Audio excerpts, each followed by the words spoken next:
हर हर महादेव मंत्र जपण्याचे फायदे.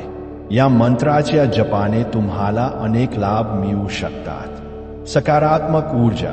हा मंत्र नकारात्मकता दूर करून तुमच्या आजूबाजूला सकारात्मक ऊर्जेचा संचार करतो, ज्यामुळे मन शांत आणि प्रसन्न राहते. मानसिक शांती. मंत्राच्या जपाने मनातील तणाव, चिंता आणि भीती कमी होते. यामुळे एकाग्रता वाढते आणि आत्मिक शांती मिळते. संकटातून मुक्ती. हर या शब्दाचा अर्थ हरणे किंवा दूर करणे असा होतो आणि महादेव म्हणजे देवांचे देव. या मंत्राचा जप केल्याने जीवनातील सर्व दुःख, कष्ट आणि संकटे दूर होतात अशी मान्यता आहे. आत्मविश्वास आणि धैर्य. हा मंत्र तुम्हाला आंतरिक शक्ती आणि धैर्य देतो, ज्यामुळे तुम्ही जीवनातील आव्हानांना अधिक आत्मविश्वासाने सामोरे जाऊ शकता. आध्यात्मिक प्रगती. हा जप तुम्हाला तुमच्या आत्म्याशी जोडतो आणि आध्यात्मिक मार्गावर पुढे जाण्यास मदत करतो. मंत्र जप करण्याची योग्य पद्धत.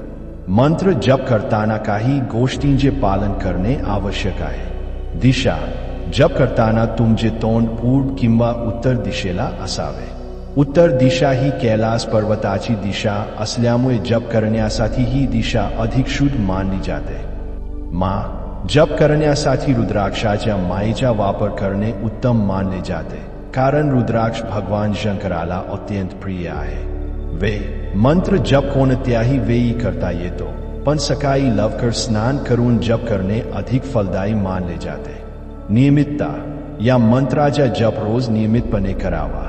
कमीत कमी 108 वेळा जप केल्याने तुम्हाला त्याचा चांगला अनुभव येईल. पवित्रता.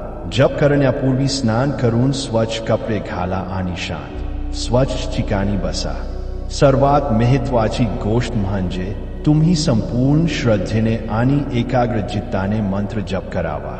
कोणत्याही विधिविधानाशिवाय फक्त हर हर महादेव असे मनापासून बोलल्यास सुद्धा तुम्हाला नक्कीच लाभ मिळेल.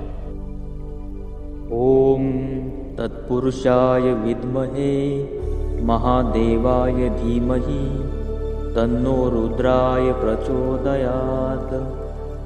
ओम तत्पुरुषाय विद्महे महादेवाय धीमहि तन्नो रुद्राय प्रचोदयात्. ओम तत्पुरुषाय विद्महे महादेवाय धीमहि तन्नो रुद्राय प्रचोदयाय. ओम तत्पुरुषाय विद्महे महादेवाय धीमहि तन्नो रुद्र प्रचोदयात्. ओम तत्पुरुषाय विद्महे महादेवाय धीमहि तन्नो रुद्राय प्रचोदयात्. ओम तत्पुरुषाय विद्महे महादेवाय धीमहि तन्नो रुद्राय प्रचोदयात्. ओम तत्पुरुषाय विद्महे महादेवाय धीमहि तन्नो रुद्राय प्रचोदयात्. ओम तत्पुरुषाय विद्महे महादेवाय धीमहि तन्नो रुद्राय प्रचोदयात्. ओम तत्पुरुषाय विद्महे महादेवाय धीमहि तन्नो रुद्राय प्रचोदयात्.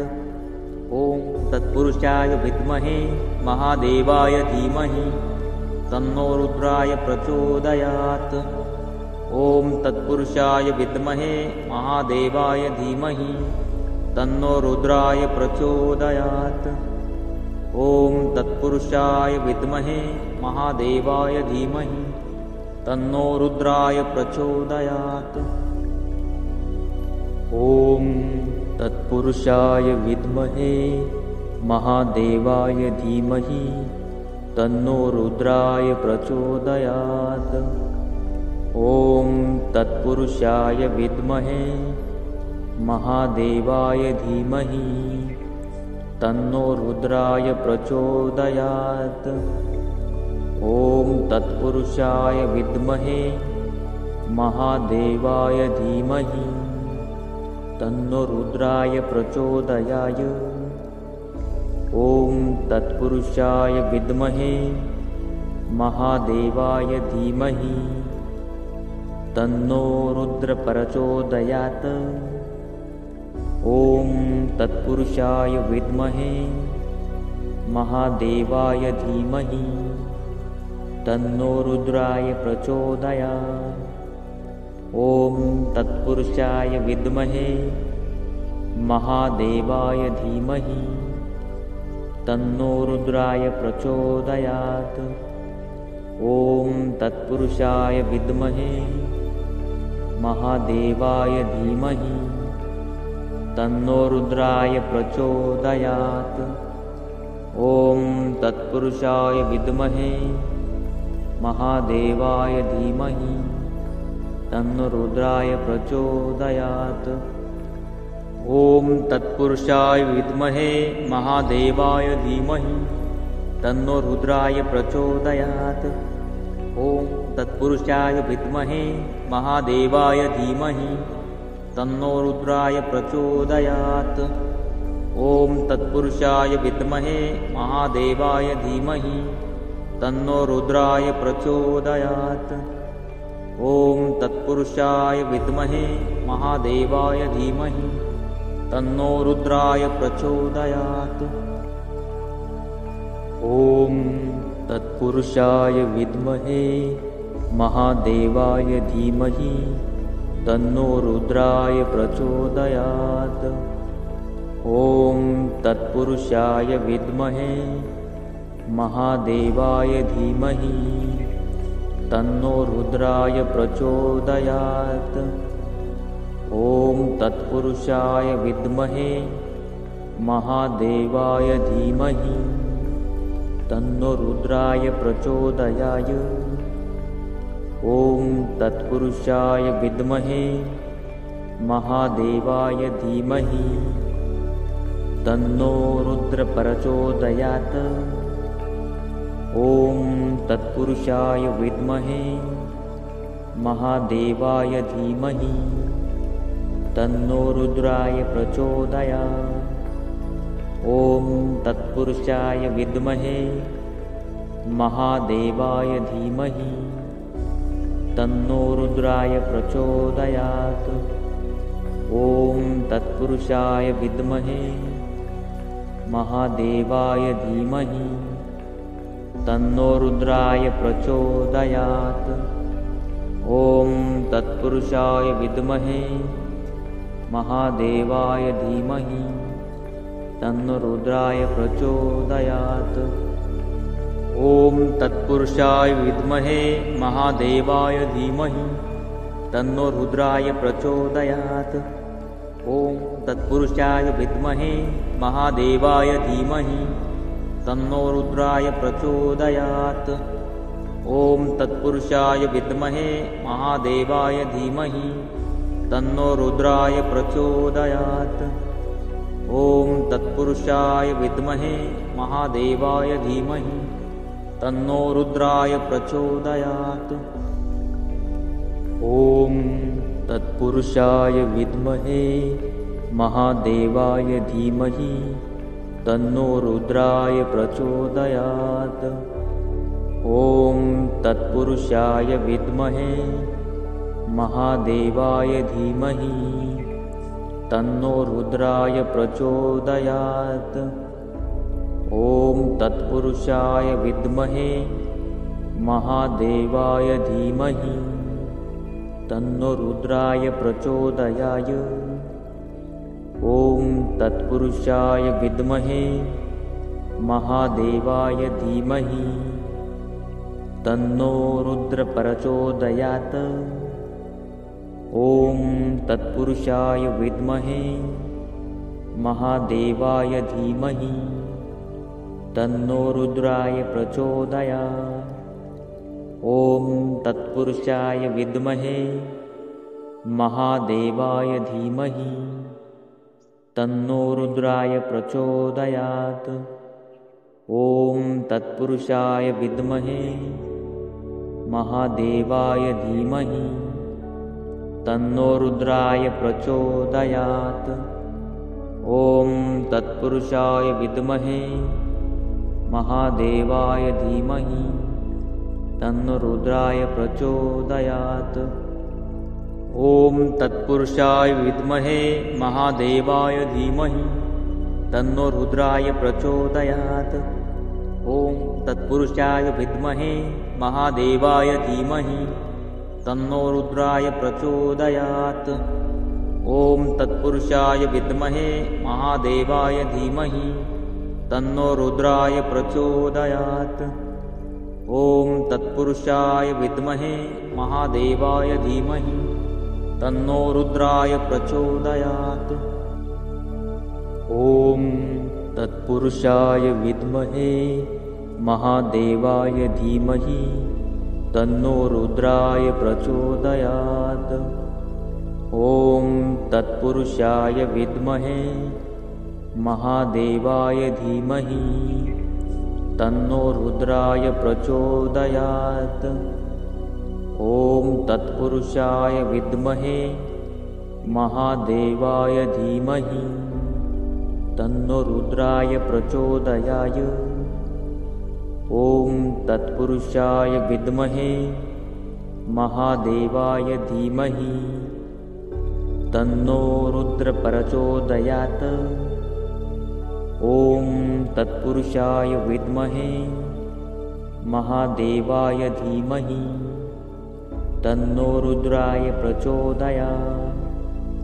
ॐ तत्पुरुषाय विद्महे महादेवाय धीमहि तन्नो रुद्राय प्रचोदयात्।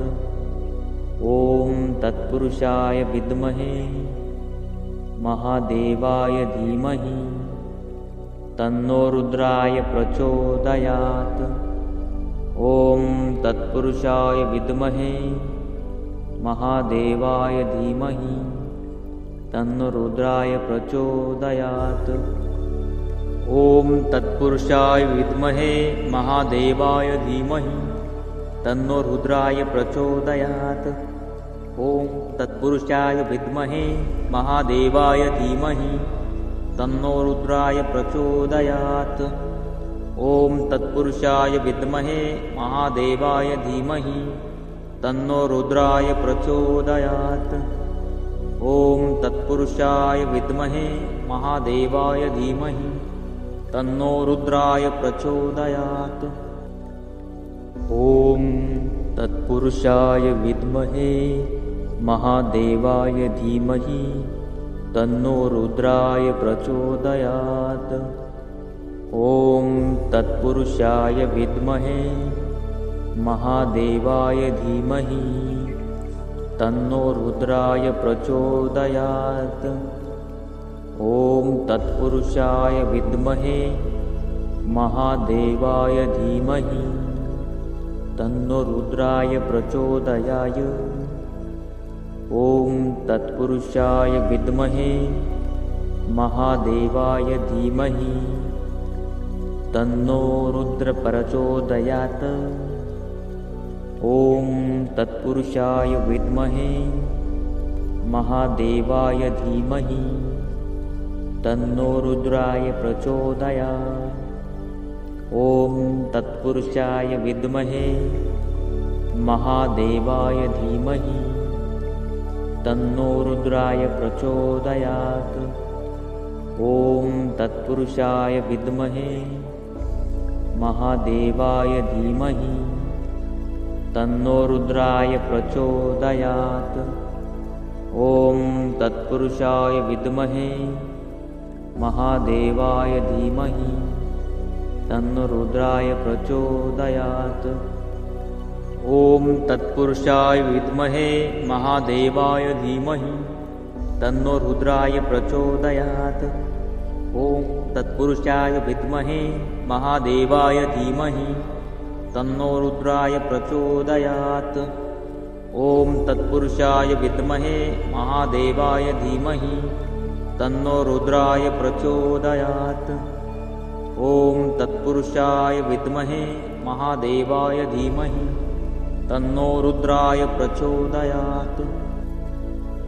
ॐ तत्पुरुषाय विद्महे महादेवाय धीमहि तन्नो रुद्राय प्रचोदयात्।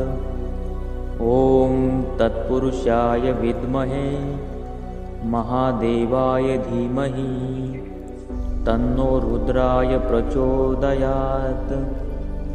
ॐ तत्पुरुषाय विद्महे महादेवाय धीमहि तन्नो रुद्राय प्रचोदयाय। ॐ तत्पुरुषाय विद्महे महादेवाय धीमहि तन्नो रुद्र प्रचोदयात्। ॐ तत्पुरुषाय विद्महे महादेवाय धीमहि तन्नो रुद्राय प्रचोदयात्। ॐ तत्पुरुषाय विद्महे महादेवाय धीमहि तन्नो रुद्राय प्रचोदयात्। ॐ तत्पुरुषाय विद्महे महादेवाय धीमहि तन्नो रुद्राय प्रचोदयात्। ॐ तत्पुरुषाय विद्महे महादेवाय धीमहि तन्नो रुद्राय प्रचोदयात्। ॐ तत्पुरुषाय विद्महे महादेवाय धीमहि तन्नो रुद्राय प्रचोदयात्। ॐ तत्पुरुषाय विद्महे महादेवाय धीमहि तन्नो रुद्राय प्रचोदयात्। ॐ तत्पुरुषाय विद्महे महादेवाय धीमहि तन्नो रुद्राय प्रचोदयात्। ॐ तत्पुरुषाय विद्महे महादेवाय धीमहि तन्नो रुद्राय प्रचोदयात्। ॐ तत्पुरुषाय विद्महे महादेवाय धीमहि तन्नो रुद्राय प्रचोदयात्। ॐ तत्पुरुषाय विद्महे महादेवाय धीमहि तन्नो रुद्राय प्रचोदयात्। ॐ तत्पुरुषाय विद्महे महादेवाय धीमहि तन्नो रुद्राय प्रचोदयाय। ॐ तत्पुरुषाय विद्महे महादेवाय धीमहि तन्नो रुद्र प्रचोदयात्। ॐ तत्पुरुषाय विद्महे महादेवाय धीमहि तन्नो रुद्राय प्रचोदयात्। ॐ तत्पुरुषाय विद्महे महादेवाय धीमहि तन्नो रुद्राय प्रचोदयात्। ॐ तत्पुरुषाय विद्महे महादेवाय धीमहि तन्नो रुद्राय प्रचोदयात्। ॐ तत्पुरुषाय विद्महे महादेवाय धीमहि तन्नो रुद्राय प्रचोदयात्। ॐ तत्पुरुषाय विद्महे महादेवाय धीमहि तन्नो रुद्राय प्रचोदयात्। ॐ तत्पुरुषाय विद्महे महादेवाय धीमहि तन्नो रुद्राय प्रचोदयात्। ॐ तत्पुरुषाय विद्महे महादेवाय धीमहि तन्नो रुद्राय प्रचोदयात्। ॐ तत्पुरुषाय विद्महे महादेवाय धीमहि तन्नो रुद्राय प्रचोदयात्। ॐ तत्पुरुषाय विद्महे महादेवाय धीमहि तन्नो रुद्राय प्रचोदयात्। ॐ तत्पुरुषाय विद्महे महादेवाय धीमहि तन्नो रुद्राय प्रचोदयात्। ॐ तत्पुरुषाय विद्महे महादेवाय धीमहि तन्नो रुद्राय प्रचोदयाय। ॐ तत्पुरुषाय विद्महे महादेवाय धीमहि तन्नो रुद्र प्रचोदयात्। ॐ तत्पुरुषाय विद्महे महादेवाय धीमहि तन्नो रुद्राय प्रचोदयात्। ॐ तत्पुरुषाय विद्महे महादेवाय धीमहि तन्नो रुद्राय प्रचोदयात्। ॐ तत्पुरुषाय विद्महे महादेवाय धीमहि तन्नो रुद्राय प्रचोदयात्। ॐ तत्पुरुषाय विद्महे महादेवाय धीमहि तन्नो रुद्राय प्रचोदयात्। ॐ तत्पुरुषाय विद्महे महादेवाय धीमहि तन्नो रुद्राय प्रचोदयात्। ॐ तत्पुरुषाय विद्महे महादेवाय धीमहि तन्नो रुद्राय प्रचोदयात्। ॐ तत्पुरुषाय विद्महे महादेवाय धीमहि तन्नो रुद्राय प्रचोदयात्।